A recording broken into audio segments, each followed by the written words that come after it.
what are you really craving? Ooh, this is juicy. Let's get into it. Okay, so many of us confuse hunger for emotional starvation. So we're going to break down what unmet needs might be showing up as food cravings. Yeah. So, we talk about food being love, but sometimes we're eating because we're unloved. Um, Right. so let's talk about some of the science. According to Dr. Susan Albers from the Cleveland Clinic, cravings are often symbolic. I actually hadn't seen this. I love this. Yeah. Crunchy can mean you're feeling anger or stress. Ooh, that's So my the tips. chips, the pretzels, the popcorn, the salty snacks, um, sweet, comfort or love. That is true. That You is so know, true. as we're sitting. So here are the practical tips that go around this behavior. First of all, we said it before, but the biggest thing when it comes to changing any behavior, Grace, I Yes. don't care if you are drinking, I don't care if you are mangling, gambling, Schmexing. whatever you are doing. The Yes. trick is when you want to do it, you have to pause.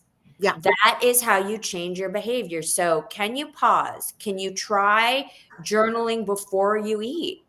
Ask yourself, Mhm. what am I feeling right now? What do I actually need? And what will happen if I sit for 10 minutes? So, one of the things that was really important for me to learn about addiction recovery is cravings only last 15 minutes. They do. Wow. And Yes. I love that, the talking to yourself, because we all kind of do it, but Yes. usually we convince ourselves, yes, we have to eat this right now. I don't care. Y'all start, eating healthy tomorrow.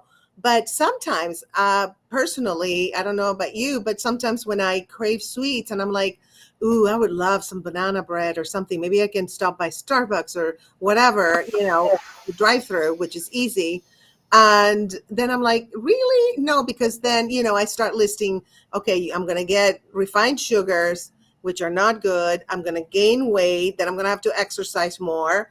And it's not good for, a cancer survivor to be eating that stuff. So maybe I can replace that craving with fruits. What do I have in the refrigerator? And then I'll eat a banana or I'll eat whatever. And that usually takes care of it. But you have to really stop and think before you act. If you are committed to making change, get a buddy. We Nice. No one should be doing any of this alone. I mean, this is what the whole Weight Watchers thing was about. And it was so successful because it used the recovery group format. So, whether you're trying to exercise, whether you're trying to stay sober, nothing will get you there faster than doing it with another person. It's okay to be lonely. Yes. I think we get in these habits, and part of what happens is there's some shame. I Yeah. feel lonely. What am Yeah. I going to do to feel better? And then having to admit, oh, I'm doing this because I feel lonely. There's something kind of like shameful about it. And I think whenever we're talking about recovery, whenever we're talking about new habits, we have to take the shame out of it. Yeah. Um, we live in a society, I think we have a loneliness epidemic.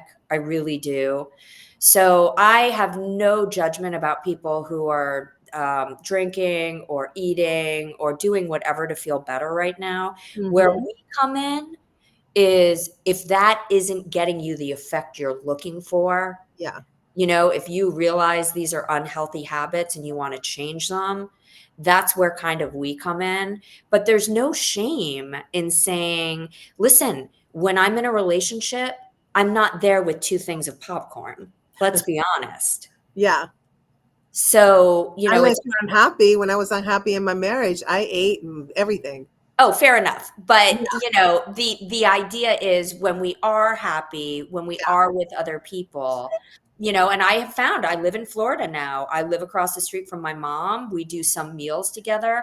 I have not had some of the kind of slips that I used to have when I was living in California. Wow. I have more community around me here. Absolutely. Community is so important.